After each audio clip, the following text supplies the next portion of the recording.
Permutation and combination के सिलसिले में ये दूसरी वीडियो है। तो इसमें पहला क्वेश्चन कि in how many ways a person can watch a movie, आपको ये पिक्चर दिया गया है सिनेमा का, ठीक है। तो कितने तरीक़ों से एक बंदा है जो कि मूवी देख सकता है। ये जो G1 G2 है, इसका मतलब कि ये गेट्स हो गए या एंट्री पॉइंट्स हो गए। इसमें ये एंट्री पॉइंट जो है ये क्लोज है, इससे ना कोई अंदर जा सकता है ना बाहर आ सकता है, ठीक है। तो अब आपके जहन में ये बात होगी कि वॉच ए मूवी का मतलब क्या है, कि कितने तरीके से एक बंदा मूवी देख सकता है। कोई कहेगा कि इसके लिए तरीके ये हो जाएंगे कि एक बंदा बैठ कर मूवी देख सकता है, वो लेट कर मूवी देख सकता है, डिफरेंट पोजीशंस पर खड़े होकर या मूवी देख सकता है, इस तरह से। तो ये ऐसी बात नहीं है, उस तरह से नहीं पूछा जा रहा। पूछा ये जा रहा है कि कितने तरीके से मूवी देख सकता है। तो इसका मतलब ये बनेगा कि इसमें जो एंट्री पॉइंट्स दिए गए, तो उसके लिए तरीके कितने हो जाएंगे कि कितने तरीकों से वो अंदर जा सकता है और कितने तरीकों से वो सिनेमा से फिर मूवी देखने के बाद बाहर आ सकता है, ठीक है। तो बहुत सिंपल सा काम है ये भी। एंट्री पॉइंट्स कितने हैं? एंट्री पॉइंट से 5, तो 5 तरीकों से वो अंदर जा सकता है। इनमें से कोई भी गेट इस्तेमाल करके वो अंदर जा सकता है, ठीक है। इसी तरह बाहर आने के लिए भी उसके पास उतने ही ऑप्शंस होंगे, क्योंकि कोई रिस्ट्रिक्शन या पाबंदी नहीं है।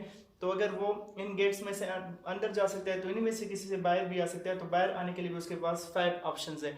तो अगर हम इनको मल्टीप्लाई कर दें तो इससे आ जाएगा 25। तो total number of ways a person can watch a movie through these gates, या इसकी जो एंट्री पॉइंट्स है तो इसके जरिए, तो उसके पास 25 तरीके होंगे, ठीक है। अब दूसरा पार्ट इसका ये है, थोड़ा सा इस पर एक रिस्ट्रिक्शन लगा दी। If G1 and G2 are not allowed for exit, तो अगर बाहर आने के लिए G1 और G2 अलाउड नहीं है, इससे सिर्फ अंदर जा सकते हैं लेकिन बाहर इससे नहीं आ सकते, तो फिर नंबर ऑफ वेज कितने हो जाएंगे? बहुत आसान। अंदर जाने के लिए कोई पाबंदी नहीं थी, 5 तरीके हो जाएंगे, ठीक है। और बाहर आने के लिए इन दोनों पर रिस्ट्रिक्शन है, इससे बाहर नहीं आ सकते। तो फिर बाहर आने के लिए 3 गेट्स बाकी रह गए, G3 G4 और G5। तो बाहर आने के लिए 3 तरीके हो जाएंगे। तो टोटल नंबर ऑफ वेज फिर इस केस में क्या होंगे? 15। अब last part, entry and exit are different, मतलब अंदर आने के लिए और बाहर जाने के लिए जो है तरीके, जो गेट्स होंगे वो डिफरेंट होने चाहिए। जिस गेट से, मतलब वो सिंपल सा मतलब इसका ये बना कि जिस गेट से वो एंट्री करे उससे एग्जिट नहीं करना चाहिए, उससे डिफरेंट होना चाहिए। तो एंट्री के लिए फिर से 5 तरीके हो जाएंगे, इनमें से किसी भी गेट से वो अंदर जा सकता है। अब एक गेट से उसने एंट्री कर दी तो उससे बाहर नहीं आ सकता। तो बाहर आने के लिए फिर एक गेट, सपोज अगर उसने G1 से एंट्री कर दी तो बाकी 4 ऑप्शंस उसके पास रहेंगे। जरूरी नहीं कि G1 से वो एंट्री करे, हो सकता है G2 से करे, फिर भी 4 ऑप्शंस रहेंगे। एक गेट जो उसने जाने के लिए इस्तेमाल किया, अंदर जाने के लिए इस्तेमाल किया, बाहर आने के लिए वो यूज नहीं कर सकता, इसीलिए एक ऑप्शन उसमें से कम हो जाएगा। तो 5 4 टोटल ऑप्शन हमारे पास क्या आ जाएंगे? 20। नेक्स्ट हमारे पास है टॉपिक काइन टॉसिंग, ठीक है। ये बहुत इंपॉर्टेंट है, इस पर बहुत ज़्यादा एमसीक्यूज आते हैं, आप लोगों को पता भी है। तो सबसे पहली बात, अगर हम एक काइन टॉस करेंगे तो हमारे पास कितनी पॉसिबिलिटीज़ होंगी? तो ऑब्वियसली हमारे पास या हेड आएगा इससे, और या क्या आएगा? टेल। तो मतलब एक काइन टॉस करने से हमारे पास जो पॉसिबिलिटीज़ आती है पॉसिबल, वो 2 पॉसिबिलिटीज़ होती है।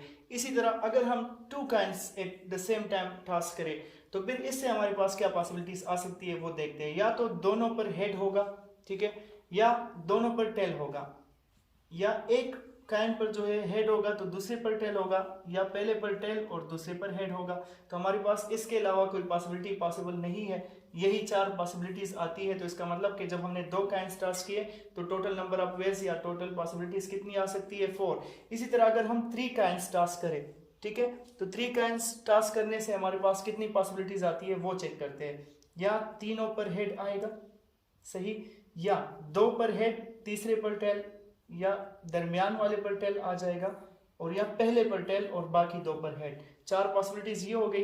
इसके अलावा भी इसकी पॉसिबिलिटीज हो सकती है, वो क्या होगी कि मजीद इससे पॉसिबिलिटीज क्या आ सकती है? इसमें तो हमने हर एक में 2-2 हेड रख लिया ना, अब 2-2 टेल रख लेते हैं, मतलब TTH, ये एक पॉसिबिलिटी हो जाएगी।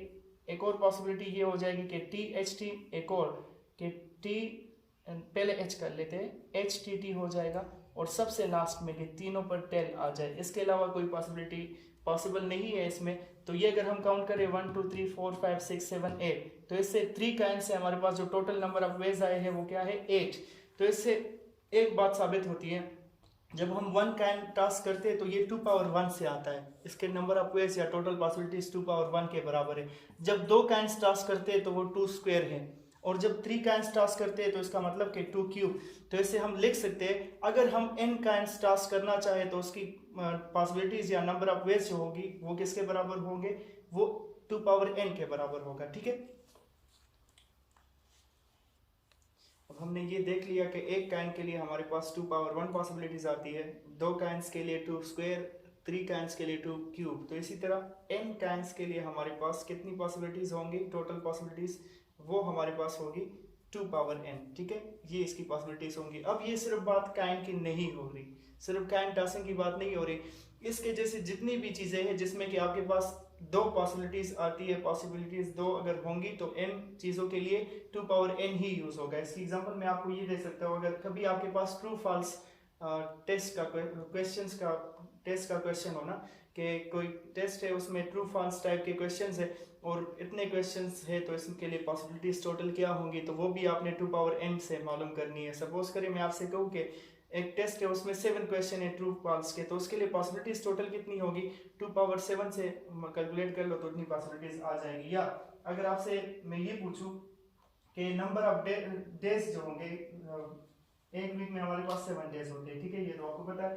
तो अगर आपसे कोई ये पूछे कि इसमें पॉसिबिलिटीज क्या होगी कि हमारे पास कितने दिन, हफ्ते में कितने दिन जो होगा मौसम क्लाउडी रहेगा और कितने दिन क्लीन रहेगा, तो क्लाउडी या क्लीन के लिए भी हमारे पास एग्जैक्टली एक वीक में फिर हमारे पास टोटल पॉसिबिलिटीज 2 पावर 7 होगी। ठीक है, 2 पावर 7 क्यों, क्योंकि एक दिन में 2 पॉसिबिलिटी, या क्लाउडी या क्लीन, तो 2 दिन में 2 स्क्वायर, फिर से इसी तरह 3 दिन में 2 क्यूब, 4 डेज हो जाएंगे तो 2 पावर 4, इस तरह कोई भी जितने भी डेज के लिए आपको चाहिए तो 2 पावर n से हम कर सकते हैं उसको। इसी तरह और भी बहुत सारे एग्जांपल्स, हर वो चीज़ जिसमें कि हमारे पास एक के लिए 2 पॉसिबिलिटीज होंगी तो वो हम 2 पावर n के फार्मूले से कर सकते हैं। मैं आपको इस पर डिफरेंट क्वेश्चंस करवाऊंगा तो इससे और भी क्लियर फिर आपको हो जाएगा। नेक्स्ट क्वेश्चन है कि how many car number plates can be made if each plate contains 2 different letters of English alphabets followed by 3 different digits. ठीक है, सिंपल क्वेश्चन है, ये भी स्टेटमेंट से ना घबराए। मैंने आपको पहले ही बता दिया कि परमुटेशन एंड कम्बिनेशन में जितनी ज़्यादा लेंथी स्टेटमेंट होगी उतनी ज़्यादा इसमें चीज़ें एक्सप्लेन की गई होगी, उतना आपको सोल्यूशन करना उसका आसान होगा। ठीक है, यहाँ पर क्या है, कार नंबर प्लेट हमें बनाने हैं और उसमें क्या होंगे, 2 different letters of English alphabets होंगे और फॉलोड बाय 3 डिफरेंट डिजिट्स, तो टोटल प्लेसेस हमारे पास हो जाएंगे 5। ठीक है, ये हो गए 5 प्लेसेस। इसमें ये पहले 2 जो होंगे ये इंग्लिश अल्फाबेट्स होंगे, ये इंग्लिश अल्फाबेट है और ये अल्फाबेट है, और ये जो होंगे ये डिजिट्स है, ये बाकी 3 डिजिट्स। और इसमें एक और बात, लेटर्स भी एक दूसरे से डिफरेंट होने चाहिए और अल्फाबेट्स जो है इंग्लिश अल्फाबेट्स भी एक दूसरे से डिफरेंट होने चाहिए और डिजिट्स भी एक दूसरे से डिफरेंट ही होने चाहिए। तो सबसे पहली बात कि total number of English alphabets हमारे पास कितने हैं, ये हर एक को पता होगा, ये हमारे पास टोटल 26 होते हैं। तो पहले प्लेस के लिए 26 पॉसिबिलिटीज, इसमें से हम कोई भी इंग्लिश अल्फाबेट उठाकर यहाँ पर लिख सकते हैं। ठीक है, ABC में से कोई भी हम लिख सकते हैं। अब हमने एक लिख लिया इस जगह पर तो एक आएगा, तो फिर हम उसको दोबारा नहीं लिख सकते, तो 26 में से एक कम हो जाएगा, फिर हमारे पास जो रिमेनिंग ऑप्शंस होंगे वो कितने होंगे, वो 25 हो जाएंगे। तो यहाँ पर उन 25 में से हम एक पुट करेंगे। अब डिजिट्स की बात हो रही है, नेक्स्ट प्लेस पर डिजिट आएगा, तो टोटल नंबर ऑफ डिजिट्स हमारे पास 10 होते हैं, 0 1 2 3 4 5 6 7 8 9, तो टोटल 10 हो गए। तो यहाँ पर 10 में से कोई भी लग सकता है, तो इसके लिए 10 पॉसिबिलिटीज हो गई। सेम उसी तरीके से जिस तरह के अल्फाबेट्स डिफरेंट होने चाहिए थे, डिजिट्स भी डिफरेंट होंगे। तो यहाँ पर अगर एक डिजिट हमने लगा दिया वो बाद में यहाँ पर नहीं आ सकता, तो फिर हमारे पास कितनी पॉसिबिलिटीज रह जाएगी, बाकी 9 पॉसिबिलिटीज। और इन 9 में से एक और डिजिट आपने यहाँ पर लिख लिया तो वो भी दोबारा नहीं आ सकता, तो इसके लिए हमारे पास पॉसिबिलिटीज हो जाएंगी 8। तो मल्टीप्लिकेशन प्रिंसिपल से इन सब को मल्टीप्लाई कर लो तो आपको आपका आंसर मिल जाएगा। ठीक है, next question, number of 3 digit numbers using 1 2 3 4 5। In digits को यूज करके हमने 3 डिजिट नंबर बनाना है और इसमें 2 पार्ट्स, एक है RNA, इसका मतलब रिपीटेशन नॉट अलाउड, इसमें रिपीटेशन अलाउड नहीं होगा।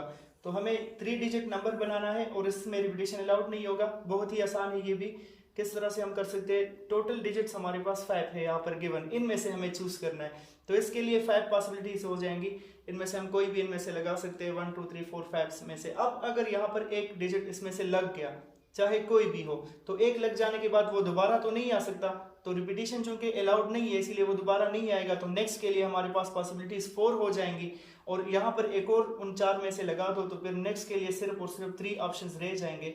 तो 5 4 3 को मल्टीप्लाई कर लो मल्टीप्लिकेशन प्रिंसिपल से, 23 60 पॉसिबिलिटीज हमारे पास इससे आएगी। ठीक है, अब सेकेंड पार्ट क्या था, अगर रिपीटेशन अलाउड हो तो फिर क्या होगा, फिर से सेम इक्वेशन है, सिर्फ रिपीटेशन अलाउड की बात है।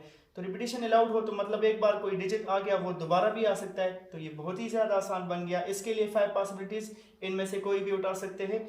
चूंकि रिपीटिशन अलाउड है, यहाँ पर कोई आ गया वो फिर से भी आ सकता है, तो 5 इसके लिए भी हो जाएंगे और 5 इसके लिए भी, तो 125 पॉसिबिलिटीज़ इस केस में हमारे पास टोटल बनेगी।